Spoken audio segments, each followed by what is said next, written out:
diangkat menjadi rasul. Siapa yang ngangkat? Gubernur atau ketua daerah rumah wanita?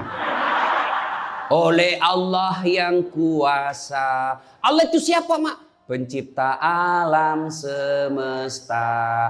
Itu lagu ibu-ibu dulu mengajarkan sejarah Nabi.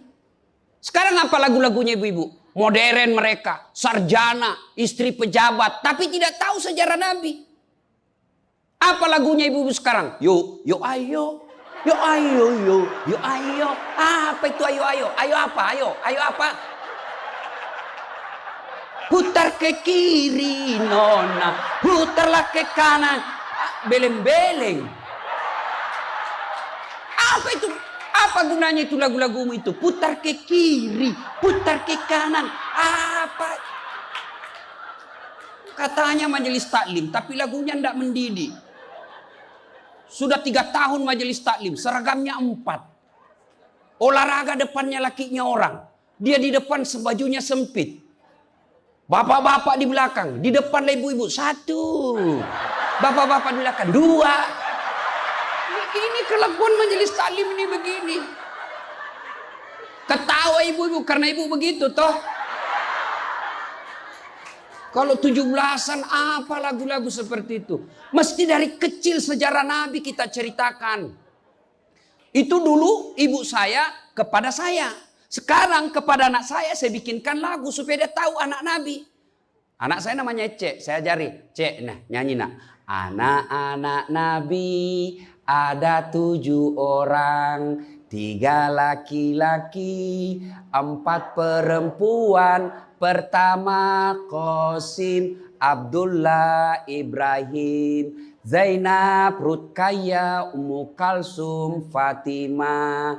Ibunya bernama Siti Aminah. Ayahnya bernama Abdullah. Kakeknya bernama Abdul Muthalib. Pamannya bernama Abu Thalib. Ibu baru tahu toh 7 anak Nabi? Ya. Berapa laki-laki? 3. Berapa perempuan? Anak pertama? Qasim. Coba. Ini dari sini kita tahu lagu. Maka ibu harus pandai-pandai mendidik anak, memperkenalkan sejarah Nabi supaya mereka cinta kepada Nabi. Maka ini tujuannya maulid. Bukan kita mau bidah-bidah. Sekarang ada juga baru belajar agama 2 bulan. Itu pun melalui YouTube. Seolah-olah dialah menjadi panitia hari kiamat. Ini maulid bid'ah. Tidak ada pada zaman Nabi. Tidak ada pada zaman sahabat. Pada tabi'in, tidak ada semua itu. Saya bilang, bos, memang tidak ada pada zaman Nabi. Tidak ada pada zaman sahabat. Kenapa? Mereka hidup sesama dengan Nabi. Mereka lihat Nabi. Segar ikatan mereka soal Nabi. Mereka tahu sejarah Nabi. Jadi tidak perlu dituturkan.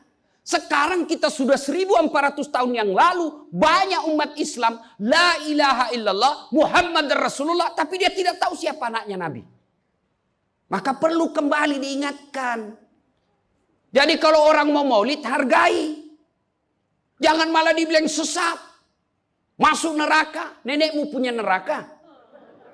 Yang paling enak, yang tidak mau maulid silahkan. Tidak usah. Yang maulid silahkan. Yang maulid ini jangan kau tuduh mereka sesat. Ayo kita saling memuliakan, menghargai sesama muslim. Ya, nih 1 maulid. Yang kedua, ibu-ibu, bagaimana kita maulid ini bisa menjadi bawa pulang, diamalkan. Apa yang diamalkan?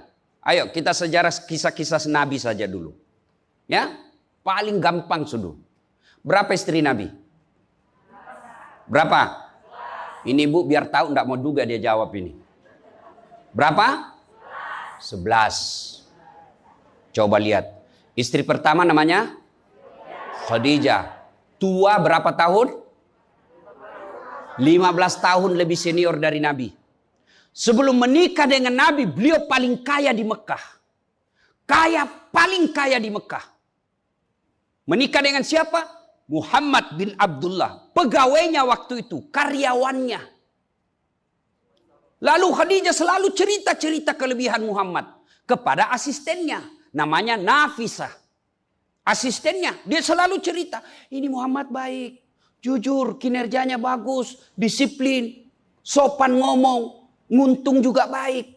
Nafisa paham. Oh, bunda ini senang sama Nabi Muhammad. Waktu itu belum jadi Nabi.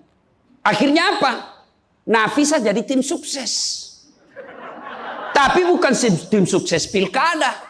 Disuruh bikin baleho 10, cuma 5 dia bikin, hilang 5. Ya kan? Ini Nafisa datang kepada Muhammad. Muhammad, bagaimana kalau ada perempuan suka kamu? Alhamdulillah. Tapi ini perempuan lebih senior dari kamu. Tidak ada masalah. Lebih tua 15 tahun. Tidak ada masalah. Tapi dia sudah 2 kali janda. Tidak jadi masalah. Tapi dia bosmu. Tidak jadi masalah. Yang jadi masalah, benar tidak dia senang sama saya? Kata Nafisa, tenang mas bro. Saya punya urusan. Jangan lagi cari dah hadis mas bro. Tidak ada. Lalu datanglah Nafisa kepada Khadijah. Bunda, bagaimana menurut bunda kalau ada laki-laki senang bunda? Alhamdulillah, terbuka jodoh. Tapi ini lebih muda dari bunda. Tidak jadi masalah. Lebih muda 15 tahun. Tidak jadi masalah. Tapi dia anak buahnya. Tidak jadi masalah. Yang jadi masalah, benar tidak dia senang sama saya? Kata Nafisa, tenang bunda, saya punya urusan. Ini namanya tim sukses yang tidak mempermalukan kedua belah pihak. Coba kalau Nafisa mau memanfaatkan situasi. Maka dia datang kepada Muhammad. Muhammad, dia suka kau bos. Tenang aja, ambil semua hartanya. Dia terlalu senang sama kamu. Nafisa kan tidak. Berarti ibu-ibu jaga perasaan orang. Jaga harga diri orang. Jangan permalukan orang. Meskipun ibu tahu ada aib dalam dirinya. Ini penyakitnya ibu-ibu. Apa? Tukang gosip. Ini. Duduk-duduk begini, damai tapi gersang. Oh, coba lihat siapa duluan pulang, dia jadi dibicauin. Jadi ini gini Pak Gubernur itu dia duduk-duduk itu. Dia enggak cerita tapi apa? Dia mulutnya enggak ngomong tapi bibirnya dong. Memang fitrahnya. Apa begitu orang sini? Bukan cuma di sini. Orang Amerika juga tukang gosip perempuannya. Fitrahnya. Maka Nabi katakan kalau perempuan mau selamat, jaga mulutnya, aman dia masuk surga. Cuma kan gampang sekali kita gosip. Lewat teman kita. Apa?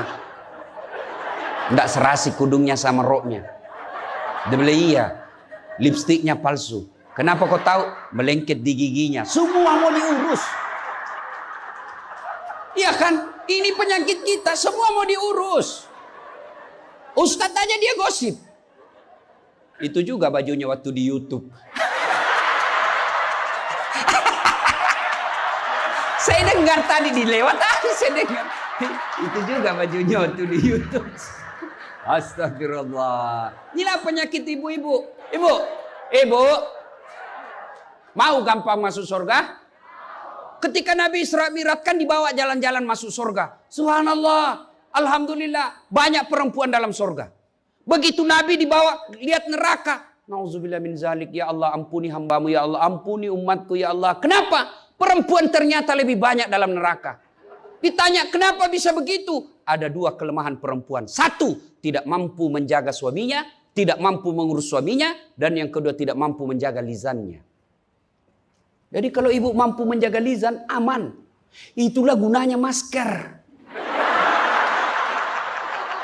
Supaya ibu semua mau diurusin. Iya kan penyakit kita. Ya, Bu. Maka bertanyalah ibu-ibu di Makassar. Ustadz yang saya cerita ini kan benar. Memang begitu sifatnya Ustadz. Itulah benarnya namanya ghibah. Tidak boleh kita cerita kejelekan orang. Kalau dia salah yang ibu cerita namanya fitnah. Tidak ada jalan. Ayuhibbu ahadukum kata Allah. Sukakah kamu memakan bangkai sesamamu manusia? Maka berhenti cerita kejelekan orang. Jadi gimana solusinya Ustaz?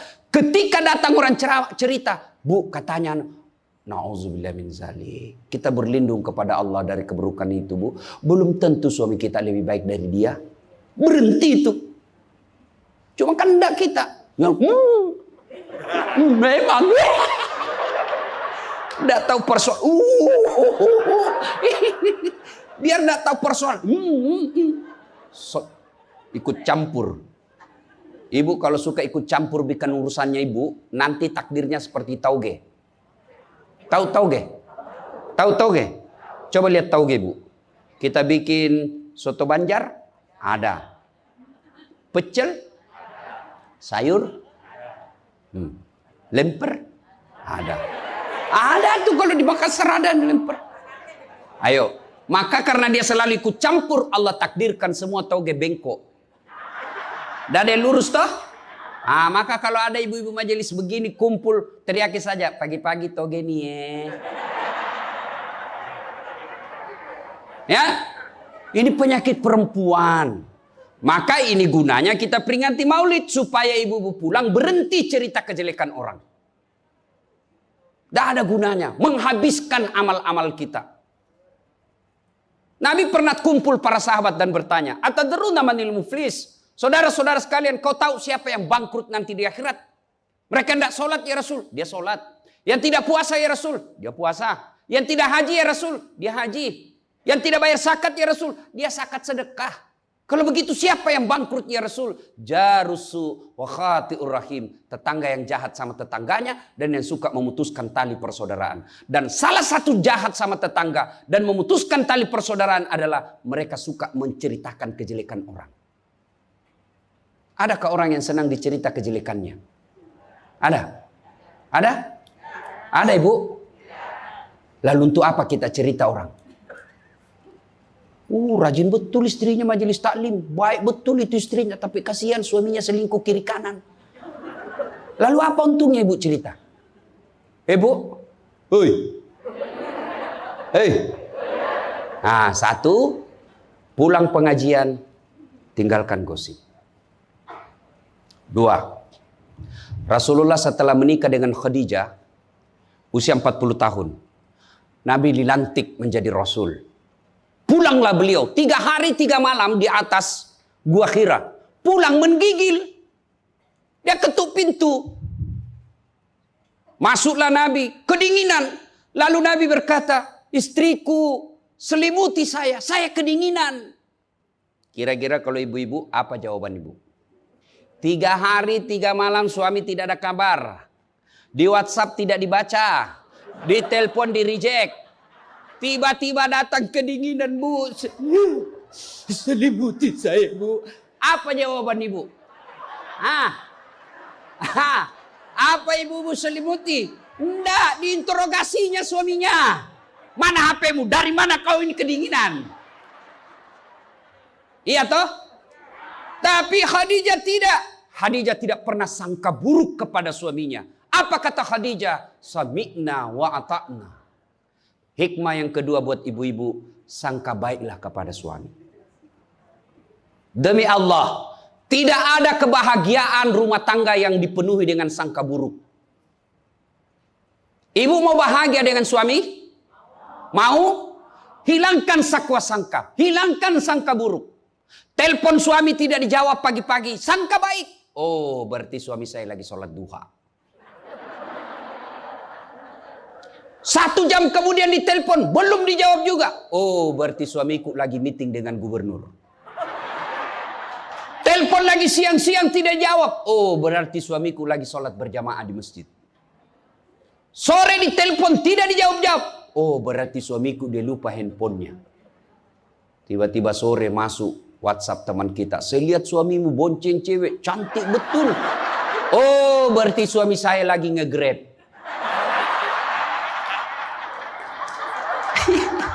Tenang perasaan. Ibu-ibu, demi Allah. Tidak ada kebahagiaan orang yang selalu sangka buruk. Suami enak-enak kerja. Hanya tidak dijawab telepon. Ibu tidak bisa tenang di rumah. Sangka baik. Orang yang sangka baik, rumah tangganya pasti tidak bisa bahagia. Saya kasih contoh. Kasih contoh ibu. Suami istri 7 tahun tidak punya anak. Di tahun ke-8 dia pergi ke ahli kandungan, periksa istrinya. Wih, alhamdulillah, kata dokter, ibu sudah terlambat 2 bulan.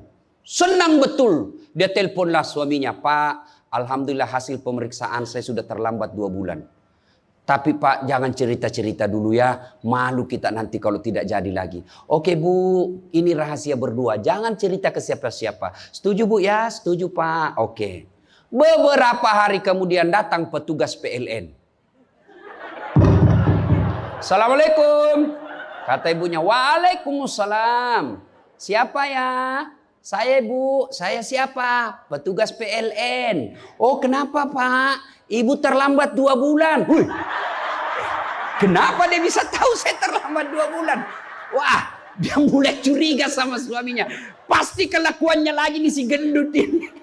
Kan suaminya gendut. Pasti kelakuannya ini si gendut ini.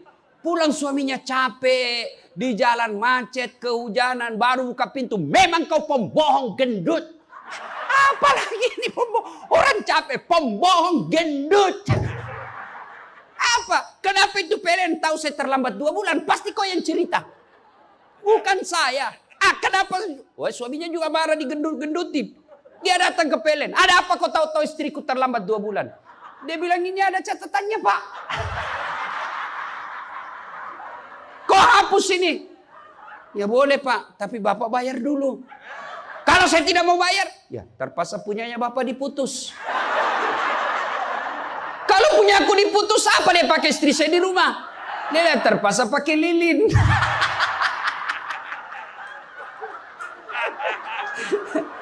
Inilah bahayanya sangka buruk. Bu. Halo Ibu. Bu. Salatullah salamullah ala toha Rasulillah. Salatullah salamullah ala Yasin Habibillah. Oleh-oleh kedua pulang maulid, hilangkan sangka buruk. Tidak ada kebahagiaan orang sangka buruk. Begitu juga kepada pimpinan kita. Kok saya dimutasi? Sangka baik. Saya tadinya kok kepala dinas menjadi staf ahli. Berarti Bapak dianggap ahli. Ini staf ahli kan enak. Ahli yang tidak ada stafnya. Sangka baik. Oh berarti Pak Gubernur merasa saya perlu istirahat, banyak berpikir. Sangka baik. Jangan pernah sangka buruk. Tidak ada kebahagiaan orang yang sangka buruk. Sangka baik. Saya dalam hidup saya, betapa banyak Allah kasih pelajaran. Saya baru tahu maksud Allah yang baik setelah beberapa saat berlalu. Begitu ada kejadian sangka baik saja. Tunggu akan muncul. Oh ini maknanya ini. Tamat SMA kan saya daftar polisi Bu. Tentara. Akabri. Begitu tes fisik. Tidak lulus. Kenapa? Ceper. Tidak cukup tinggiku Bu. Saya protes kepada Allah. Ya Allah, kenapa kau lahirkan saya dalam keadaan pendek? Kau tidak jadi rugi jadi Tuhan kalau saya jadi tentara. Teman saya lulus waktu itu Bu. Dia sekarang polisi 2 bunga. Reserse, baret merah. Saya lulus pakai baret putih. Alhamdulillah jadi ustadz. Alhamdulillah karena baret putih saya pakai. Mulai baret hiram sampai baret merah. Saya ceramai semua. Yang terbaik. Gubernur sebelumnya kepala dinas. Tiba-tiba kita tidak ada jabatan. Sangka baik. Itulah hidup. Jangan pernah sangka buruk. Begitu juga kepada suami. Sangka baik.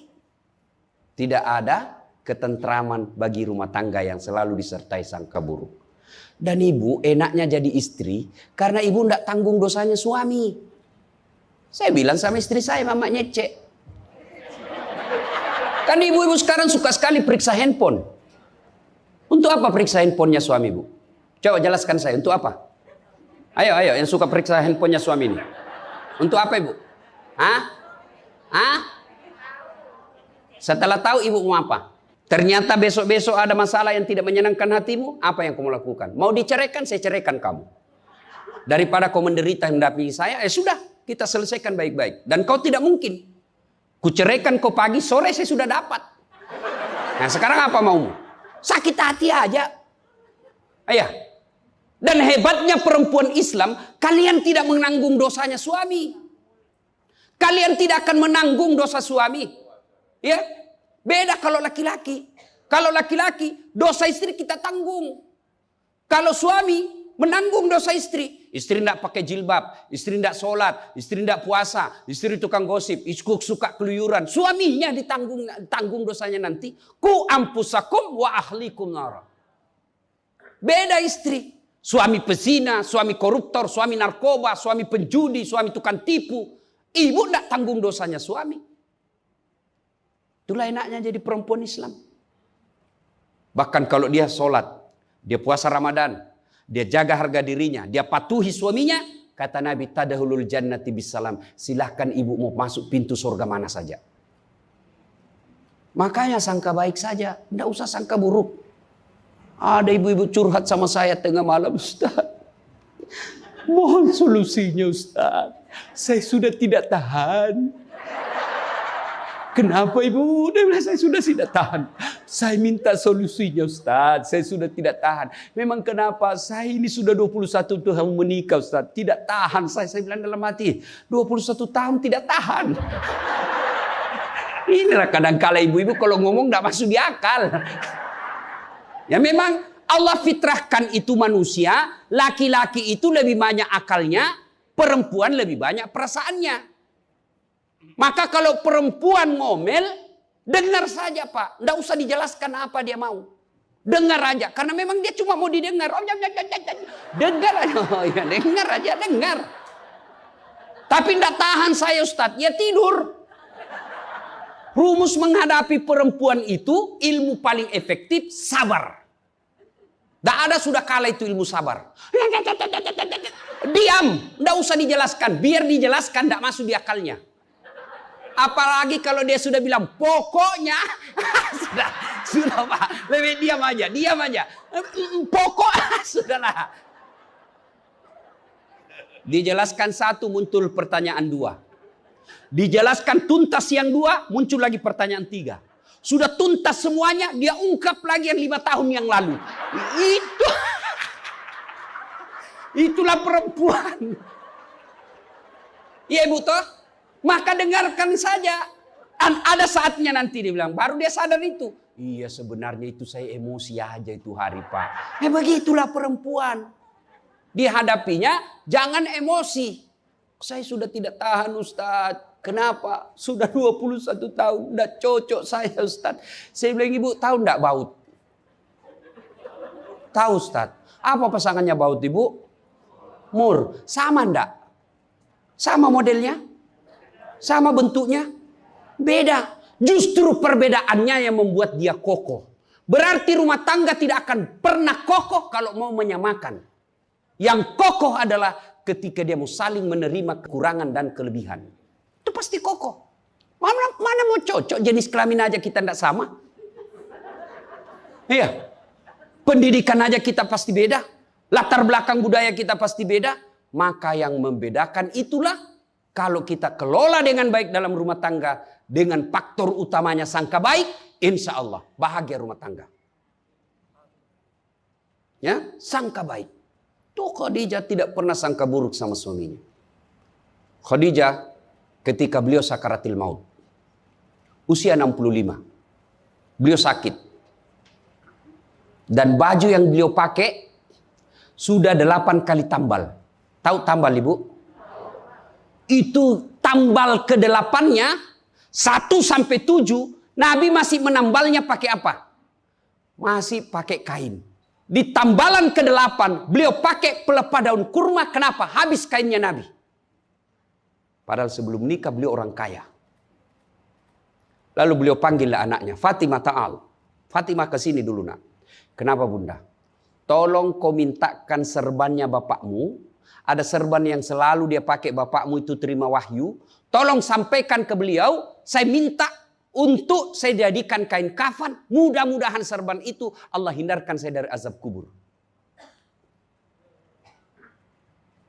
Mendengar ini, Fatimah berkata, bunda aja yang minta sama bapak.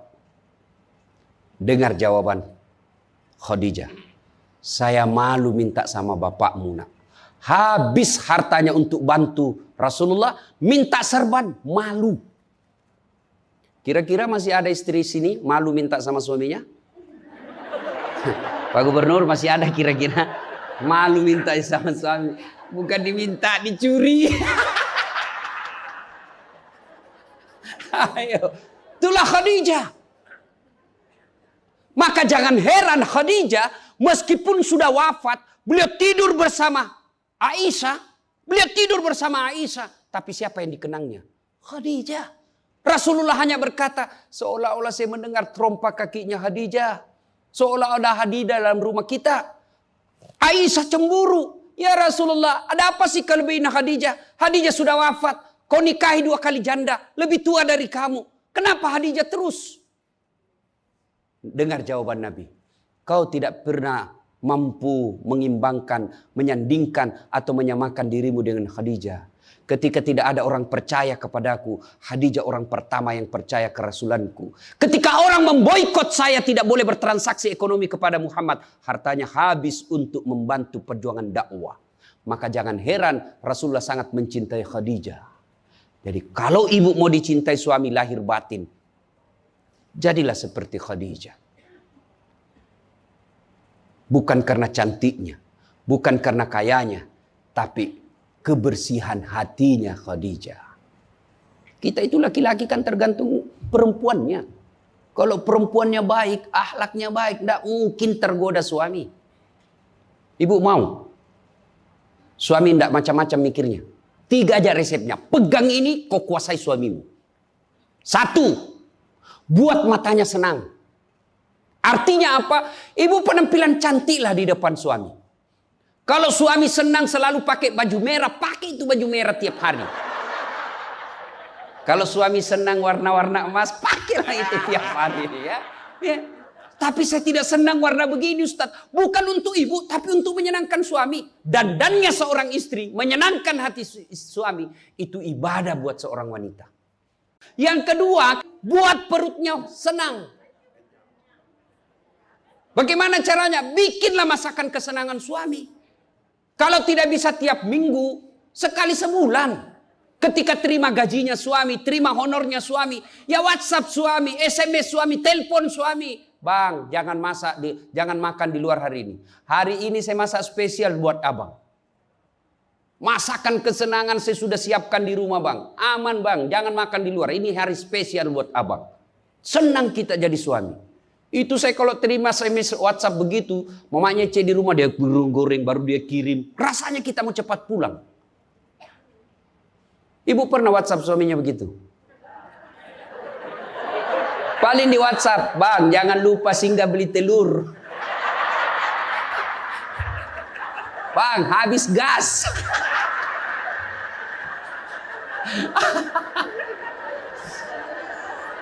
Kok tahu Ustaz? Ya saya rasakan juga. Pernah suatu kali Pak Gubernur pulang saya ceramah takziah malam-malam di Makassar. Tiba-tiba masuklah WhatsAppnya mamanya C. Ustaz habis pembalut. Aduh. Tidak mungkinlah sopir saya suruh ini istri saya. Sudahlah saya singgah saya berdoa mudah-mudahan tidak ada yang kenal saya. Begitu saya bayar, ada ibu-ibu datang. Iya Ustaz beli pembalut. Saya jengkel langsung saya balik. Biar daripada saya melahirkan. Tenang perasaan. Mungkin ego kita ini buat kita juga laki-laki. Ya, kadangkala ego naik. Masa saya eselon? Masa saya kepala dinas? Masa singgah beli pembalut? Jangan lihat eselonnya. Pakai ilmunya Umar bin Khattab. Umar bin Khattab. Ada sahabat yang selalu mau datang, mau laporkan istrinya. Kenapa? Istrinya suka ngomel. Maka dia berharap Umar panggil istrinya supaya dinasehatin. Begitu dekat dengan Umar bin Khattab, dekat dari rumahnya Umar, dilihatnya Umar juga dimarahi sama istrinya. Balik dia bilang, Pak Umar aja dimarahin.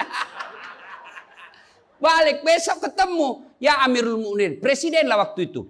Saya lihat kemarin Anda istri ngomel-ngomel, Anda senyum saja. Dengar ini jawaban bapak-bapak ini, para pejabat nih yang hadir. Dengar apa jawaban Umar. Begitulah cara saya berterima kasih kepada istriku yang telah hamil, melahirkan, dan menyusui anak saya. Coba, hilang itu emosi Pak. Hilang itu harga diri. Kalau kita sudah ingat bagaimana susahnya itu ibu melahirkan, hamil. Masih ingat ibu-ibu waktu hamil? Masih? Ada enggak enaknya itu orang hamil? Untung saya enggak pernah hamil.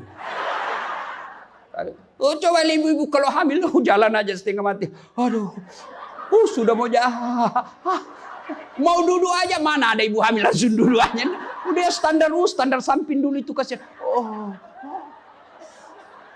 Iya ibu, ya benar. Kalau kita laki-laki paling ngidam. Ustaz, apa doanya berhenti ngidam istri? Ngidam apa istrimu? Nanti dia bisa tidur kalau dilihat saya di atas lemari Pak Ustaz. Jadi kalau istrinya mau tidur jam 10, setengah 10 sudah naik di atas lemari. Saya berarti kau dongo-dongo itu dikasih kerja di konsumsi. Yang kedua kata Umar, begitulah cara saya berterima kasih kepada istriku yang telah melahirkan anak saya. Masih ingat waktu melahirkan? Masih? Ada enggak ibu-ibu melahirkan senyum? Ada? Mentang-mentang istri gubernur keluar sayang. Setengah mati juga biar istri gubernur. Nggak ada. Itulah susahnya jadi perempuan. Maka ketika suami disuruh sama istri, bayangkan sulitnya melahirkan. Yang ketiga kata Umar, begitu cara saya berterima kasih yang telah menyusui anak saya. Masih ingat waktu menyusui? Masih?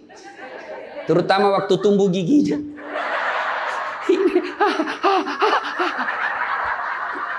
Masih ingat tak?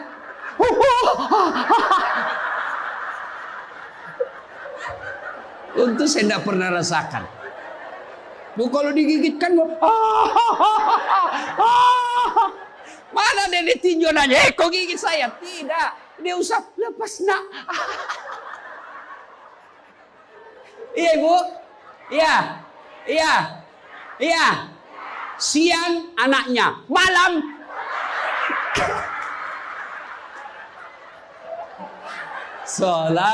Salatullah salamullah ala toha rasulillah. Salatullah salamullah ala yasin. Berikutnya, kalau kita cinta kepada Rasul, jadilah istri seperti istri Rasulullah. Nah, tentu bertanya kita, itu bapak-bapak mau punya istri seperti istri Rasul? Pak Gubernur pasti mau. Kita punya mau istri seperti Khadijah. Tapi pertanyaannya, sudahkah kita seperti Rasulullah? Tenang ibu-ibu, saya bela ibu-ibu hari ini. Tenang. Nah, kita mau seperti Khadijah, tapi kelakuan kita seperti Abu Jahal. Pembohong kiri kanan. Suami istri minta duit tidak pernah ada. Benar tidak ada, habis biar baunya tidak ada lagi. Giliran selingkuhannya minta, gampang deh, tunggu aja 5 menit. Ya, Rasulullah coba begitu memuliakan istri, beliau tidak pernah kusam rambutnya di depan istrinya.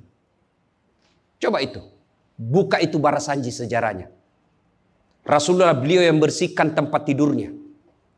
Beliau yang tambal bajunya ketika robek. Beliau sediakan sarapan. Itu Rasul, manusia pilihan.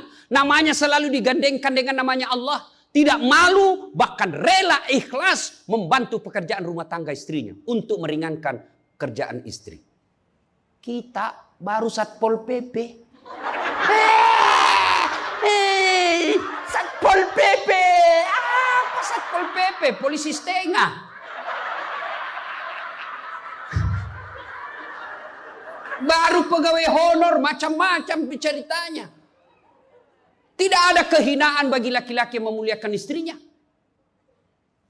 Tidak ada kehinaan suami yang membantu pekerjaan istrinya. Rasulullah mencontohkan itu. Beliau kalau keluar rumah sudah ada sisir. Masuk ke kamar rapi baru keluar. Kita sudah habis pisang gorengnya 4 masih berantakan rambut. Begitu istrinya katakan, bang, baik-baik itu rambutmu apa? Kenapa kau urus rambutku? Rambutmu kau urus. Itulah Rasulullah. Rasulullah subhanallah, dari 11 istri beliau tidak ada satupun yang dia panggil namanya. Beliau tidak pernah memanggil Khadijah. Beliau tidak pernah memanggil Aisyah. Aisyah beliau panggil apa? Ya Khumairah. Yang kemerah-merahan pipinya. Karena memang Siti Aisyah merah delima pipinya. Maka bapak-bapak Pak Kak di sini, Pak Karo, panggillah istri kita dengan panggilan kasih sayang. Wahai istriku yang termancung hidungnya di lorong 3. Dia bilang tidak mancung hidungnya Ustaz. Ya giginya lah kau lihat. Justru giginya mancung Ustaz. Jangan terlalu jujur. Mentang-mentang istri kita hitam panggil Tam. Hitam. Apa kata istri kita? Apa PC? Masa suami istri? Katanya Islam itu agama yang paling paripurna. Kok kita saling PC hitam? Ya, Rasulullah beliau kalau minum bersama istri beliau, kalau beliau minum gini. Bismillahirrahmanirrahim. Hebatnya Rasul. Kalau beliau minum, 1 teguk dikasih lagi istrinya. Minum lagi. Kasih lagi istrinya. Hebatnya, bekas bibirnya Aisyah, itu yang diminum oleh Rasulullah. Bekas bibirnya Aisyah. Masya Allah. Coba kalau kita Pak Kadis. Istri, bekas bibir istri.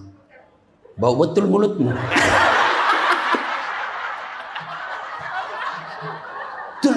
Maka kalau ibu bapak mencontoh Rasulullah, maka rumah tangga pasti bahagia. Dia bukan cuma surga akhirat menunggunya. Di dunia dia sudah dapatkan surga. Nggak usah ikut parenting. Quality time. Apa itu? Belajar saja sama diri Rasulullah. Kita ini sudah miskin di dunia. Rumah tangga kita kadang-kala ngontrak-ngontrak. Tidak tahu lagi kewajiban istri kepada suami. Suami tidak tahu kewajiban kepada istri. Maka di dunia dia susah sanggara. Di akhirat apalagi nanti. Maka kalau kita tidak bisa dapatkan kekayaan sorga di dunia. Dengan harta. Maka dapatkan kebahagiaan itu dengan memperbaiki hati dalam rumah tangga. Suami tahu kewajiban kepada istri. Istri pun melaksanakan tugasnya kepada suaminya. Itu Rasulullah. Rasulullah subhanallah. Manusia mulia tidak pernah menghina istrinya. Maka jadilah suami seperti Rasulullah Muhammad SAW. Ibu bapak saudara-saudara sekalian. Suatu kali Umar bin Khattab menangis. Tiba-tiba ketawa lagi. Menangis lagi. Datanglah sahabat bertanya. Wahai Umar, kau sudah gila apa? Umar waktu itu sudah jadi presiden. Beliau katakan, bagaimana saya tidak ketawa? Saya mengingat waktu sebelum datang Muhammad SAW, saya pernah memakan Tuhanku. Dia bikin berhala dari roti, lalu dia makan itu Tuhannya. Dia bilang, bayangkan hebatku dulu sebelum ada Muhammad, Tuhan pun saya makan. Kan dia ketawa. Lalu kenapa engkau menangis ya Amirul Mukminin? Saya bayangkan sebelum Nabi Muhammad SAW datang di tengah-tengah kita. Saya pernah mengambil anakku yang masih orok, merah, saya rebut dari istriku, lalu saya bawa ke belakang rumah, saya gali pasir, saya tanam sendiri anak perempuanku itu, lalu saya timbun, saya lompat-lompat di atasnya karena saya anggap ini perempuan anak pembawa sial. Begitu zaman jahiliyah. Alhamdulillah setelah ada Muhammad, mampu melahirkan kita seperti sekarang ini, bisa membedakan yang hak dan yang batil.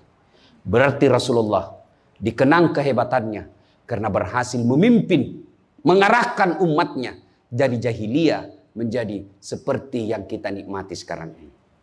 Berarti Pak Gubernur, kalau Bapak ingin dikenang sebagai pejabat, bukan hanya memperbaiki diri, tapi memperbaiki rakyat Sumatera Selatan. Dan Alhamdulillah saya senang sekali mendapat berita Bapak punya program yang sangat memuliakan kebaikan. Bukan Islam, kebaikan. 1 desa, 1 lurah, 1 rumah tahfiz. Meskipun Bapak sudah tidak menjabat sebagai gubernur, Selama rumah tahfiz itu dimanfaatkan, maka itu akan menjadi amal kebaikan dunia sampai di akhirat. Tapi percayalah, tidak mungkin Pak Gubernur hebat tanpa didukung sama istri. Tidak mungkin. Ini istri tidak kelihatan perannya, tapi menentukan SK. Benar. Biar Pak Gubernur senang sama Bapak, kalau istri Pak Gubernur tidak senang, berpengaruh itu tanda tangan.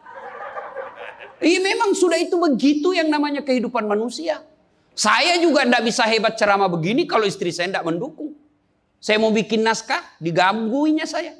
Bikin sama bapakmu, cepat kau ambil itu. Nangis sana, mana bisa kita bikin naskah? Begitu kita mau ceramah, dia curi kita punya naskah. Apa? Mana bisa? Allah Subhanahu wa Ta'ala berfirman, mana sudah ini? Mana naskah kita? Maka yang terpenting kembali dalam maulid kali ini, mari jadikan rumah tangga kita sebagai pintu sorga, meraih sorga yang sebenarnya. Jangan berpikir di dunia tidak ada sorga. Kita kan selalu berdoa, fid dunya hasanah, wa fil akhirati hasanah. Selamat di dunia, selamat di akhirat. Apa itu fid dunya hasanah? Menurut para ahli tafsir Al-Quran, hasanah di dunia itu, sorganya dunia itu mengandung 4 komponen. 1, punya pasangan yang baik. Jadi kalau istri bagus agamanya, suami bagus agamanya, suami bagus akhlaknya, istri bagus akhlaknya, sudah 1 komponen sorga didapat. Yang kedua, punya anak yang soleh dan soleha. Tidak ada gunanya pangkat jabatan kalau anak kurang ajar. Ibu-ibu nih, kalau ibu meninggal siapa yang doakan? Suami. Tidak bakal, dia kawin lagi. Siapa yang doakan? Anak. Maka berhasilan ibu, saya setuju dengan pernyataan Pak Gubernur. Kalau mau hebat ini provinsi kita, ibu-ibunya harus menjadi pesantren pertama. Sayang, seribu sayang, ibu-ibu sekarang banyak yang gagal mendidik anak. Dihormati di luar, dimuliakan di kantor, sampai di rumah dimaki-maki sama anaknya. Itu siapa yang gagal? Ibunya. Kita kadang-kala bahagia, hebat kalau anak kita pintar bahasa Inggris. Hebat anaknya Ustadz, pintar bahasa Inggris. Apa hebatnya? Banyak yang bisa begitu. Masa banyak Ustadz? Ya sudahlah, ke Inggris lihat itu anak-anak di sana. Anak-anak di sana semua pakai bahasa Inggris, Bu. Memangnya kalau ibu nanti meninggal, anak berdoa pakai bahasa Inggris? Oh my God. Please help me my mother. Enggak. Pasti pakai bahasa Padang. Kepado, lindungi lo. Pasti. Ya, maka ibu-ibu didik anak. Yang ketiga komponen punya sorga dunia, apa itu? Punya harta yang bermanfaat, bukan harta yang banyak. Mana harta yang bermanfaat? Harta yang banyak digunakan orang lain menjadi amal soleh-soleh, amal jariah. Bu-ibu nih, yang punya emas berlian, cincin. Ayo ibu, kalau ibu meninggal siapa yang punya itu? Siapa? Anak, istri kedua. Bukan anak, istri kedua yang pakai. Maka sedekahlah sebelum tiba saatnya. Dan yang keempat, surganya dunia, punya teman yang baik. Bukan teman kepentingan politik dan kekuasaan. Teman yang baik itu meskipun kita sudah pensiun masih baik sama kita. Meskipun kita sudah miskin masih baik sama kita. Itulah teman yang baik. Dan nerakanya dunia ketika kita punya jabatan, banyak teman kita, pas kita hilang jabatan semua menjauh dari kita. Itu nerakanya dunia. Nah ibu bapak saudara-saudara sekalian, mari mewujudkan ini melalui maulid. Maulid ini tidak ada guna kalau kita pulang tidak diamalkan. Minimal amalkan dengan menjadi suami yang baik dan istri yang baik. Terakhir, kalau kita mencintai Rasulullah, maka kita ikuti sunnah-sunnahnya. Apa sunnah? Yang gampang-gampang, tidak usah berat-berat. Mulai hari ini, oleh-oleh khusus ibu, kapan dan dimanapun selalu ada wudhu. Coba ibu amalkan. Bapak-bapak pegawai, bapak mau pergi kerja, wudhu dulu. Mau pergi jemput anak, wudhu dulu. Mau pergi pengantin, wudhu dulu. Mau pergi kemana saja, ikuti Pak Gubernur yang katanya tidak ada liburnya. Ya. Sudah ikuti dengan ada wudhu. Orang yang selalu ada wudhunya, innallaha yuhibbut tawwabina wa yuhibbul Mutatakhirin, dicintai oleh Allah Subhanahu wa taala. Ibu bapak saudara-saudara sekalian, banyak yang ingin kita sampaikan tapi waktu jualah yang membatasi kita. Insyaallah